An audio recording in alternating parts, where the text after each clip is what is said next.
Deep breath. Today is our third and final installment of the apocryphal book of Tobit, and I strongly encourage you to go home and find it. Have any of you found it and read it yet? A+, I bet it. If I had like a chocolate kiss or something, I'd throw it. It's really, really good. And so today we remember, as we come into where our reading is for today, we remember that after a life of faithfulness, Tobit has gone blind. He has sent his son Tobias to retrieve some money that he left in trust with another relative. Tobit has gone off in the company of a man believed to be a relative, but who is actually the angel Raphael. While away, Tobias heals the young Sarah of a demon that kept killing her husbands, 7 of them, and marries her. Tobias, Sarah, and Raphael return home with the money, the dowry, and apparently a dog that accompanied him on the journey and back again. I encourage you to Google, what does the dog in Tobit mean? There's a really good HuffPost article on the shape angels take in our lives. And those of you who are dog lovers would go, yeah, for sure. Tobit and Anna are by now despairing of ever seeing their son again, so they rejoice greatly upon his return. After they have celebrated Tobias and Sarah's marriage, this is what happens from the book of Tobit, the 12th chapter. Then Raphael called the 2 of them privately and said to them, "Bless and acknowledge God in the presence of all the living for the good things God has done for you. Bless and sing praise to God's name. With fitting honor, declare to all people the deeds of God. Do not be slow to acknowledge God. It is good to conceal the secret of a king, but to acknowledge and reveal the works of God, and with fitting honor, to acknowledge God. Do good, and evil will not overtake you. Prayer with fasting is good, but better than both is almsgiving with righteousness. A little with righteousness is better than wealth with wrongdoing. It is better to give alms than to lay up gold, for almsgiving saves from death and purges away every sin. Those who give alms will enjoy a full life, but those who commit sin and do wrong are their own worst enemies." Raphael goes on, "I will now declare the whole truth to you and will conceal nothing from you. Already I have declared it to you when I said it is good to conceal the secret of a king, but to reveal with due honor the works of God. So now when you and Sarah prayed, it was I who brought and read the record of your prayer before the glory of the Lord. And likewise, whenever you buried the dead, and that time when you did not hesitate to get up and leave your dinner to go and bury the dead, I was sent to you to test you. And at the same time, God sent me to heal you and Sarah, your daughter-in-law. I am Raphael, one of the 7 angels who stand ready and enter before the glory of the Lord." Tobit and Tobias were shaken. They fell face down, for they were afraid. But Raphael said to them, "Do not be afraid. Peace be with you. Bless God forevermore. For as for me, when I was with you, I was not acting on my own will, but by the will of God. Bless God each and every day. Sing God's praises. Although you were watching me, I really did not eat or drink anything, but what you saw was a vision. So now get up from the ground and acknowledge God. See, I am ascending to the one who sent me. Write down all these things that have happened to you." And he ascended. Then they stood up and could see him no more. They kept blessing God and singing God's praises. And they acknowledged God for these marvelous deeds when an angel of God had appeared to them. Word of God, word of life. Thanks be to God. I begin this morning with 2 small stories. Our 29-year-old daughter, Maggie, gave me permission to share this first story. When Maggie was in 3rd grade, she was diagnosed with Tourette's syndrome. The diagnostic criteria for Tourette's is not as objective as something like a blood test that says yes or no.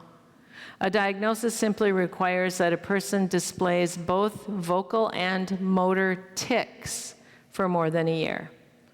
Motor tics can be something as simple as finger flicking. Vocal tics can range from unexpected words to throat clearing or sniffing. When the pediatric neurologist said to Ted and to me, Tourette's syndrome, my vision went dark and there was a roaring sound in my ears as all the worry and fear flooded in. Many of you know that moment.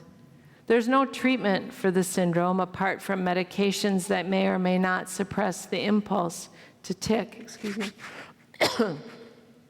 medications that would also suppress Maggie's irrepressible personality. So we went home only with instructions to follow up in 6 months. In the meantime, we read books and articles and signed up with the Tourette Syndrome Association. And I started discreetly recording our observations of Maggie's constellation of tics.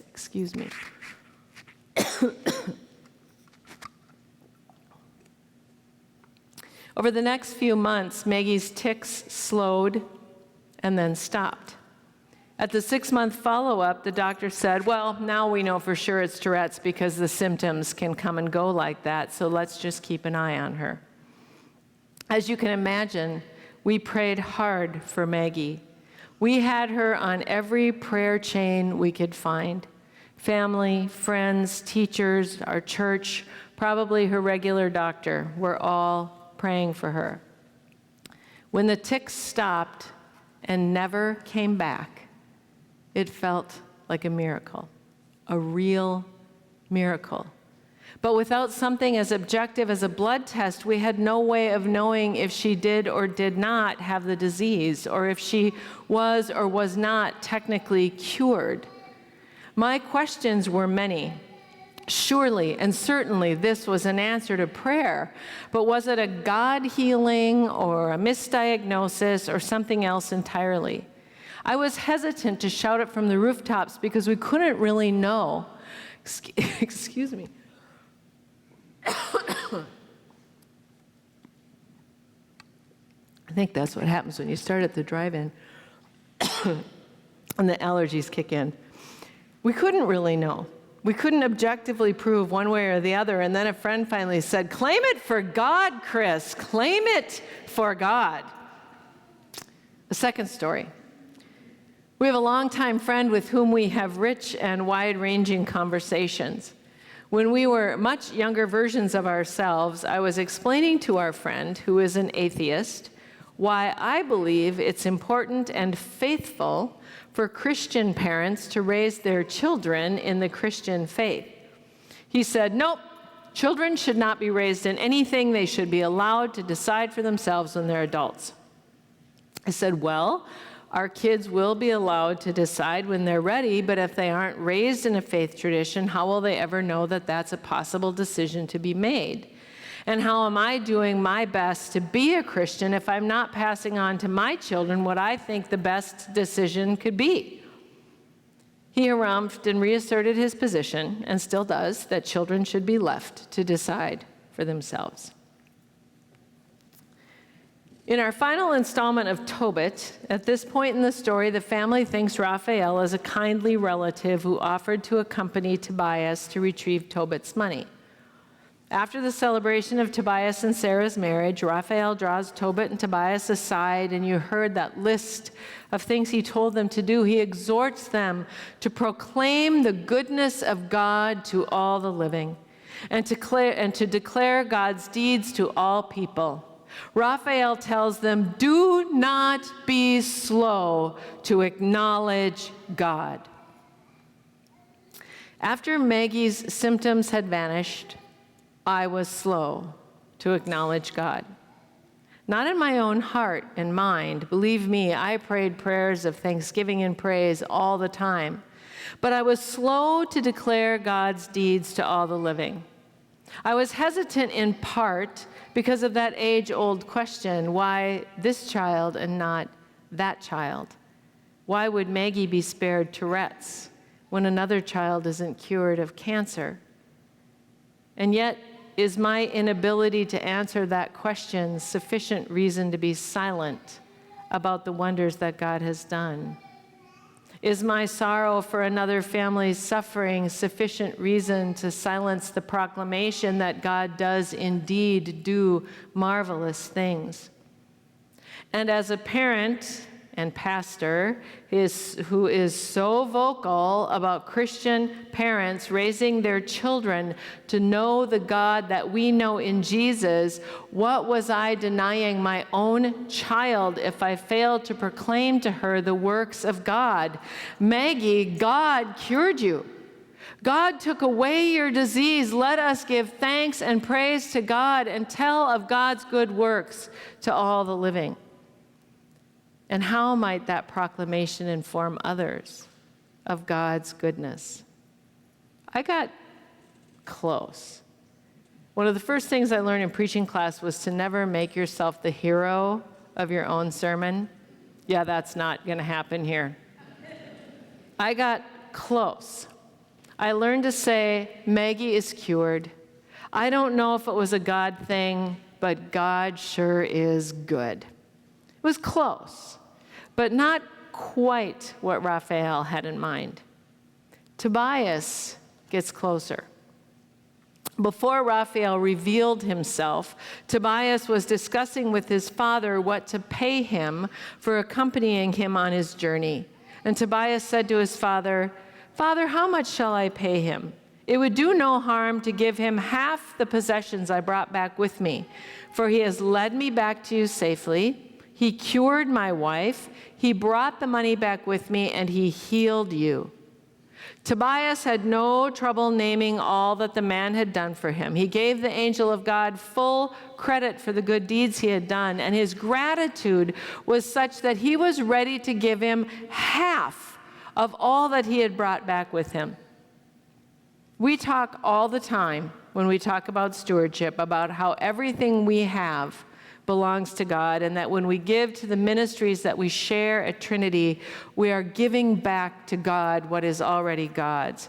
But have we ever found ourselves so overcome with gratitude that we would happily hand over half, a third, a quarter, a tenth, any? Where would Tobias get such a crazy idea? Where would Tobias learn such a thing? Well, he learned it from his father. If you go back and read the first chapter of Tobit, Tobit was a generous giver.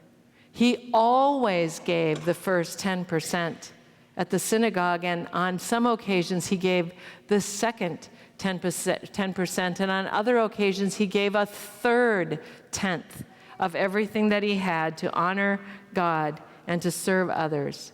And Tobit proclaimed God to be righteous, merciful, and true. That's how Tobias learned to be generous and unstinting. That's how Tobias learned to name God's goodness when he sees it. He learned it at his father's knee. Now back to our Bible story for a minute.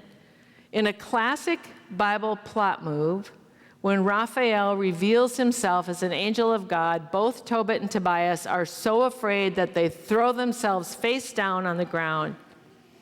And Raphael says, and I could see half of you wanting to say it with me, "Do not be afraid. Peace be with you. Bless God forevermore."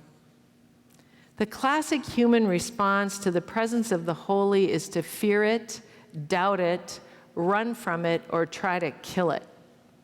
Even those who know God tend to fear God when God appears, but God's presence is peace itself.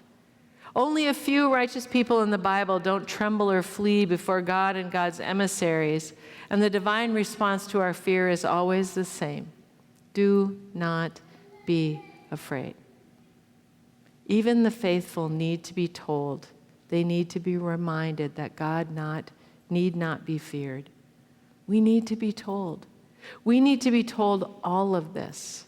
We need to be told the great stories of the Bible that make human experience with God so real and relatable.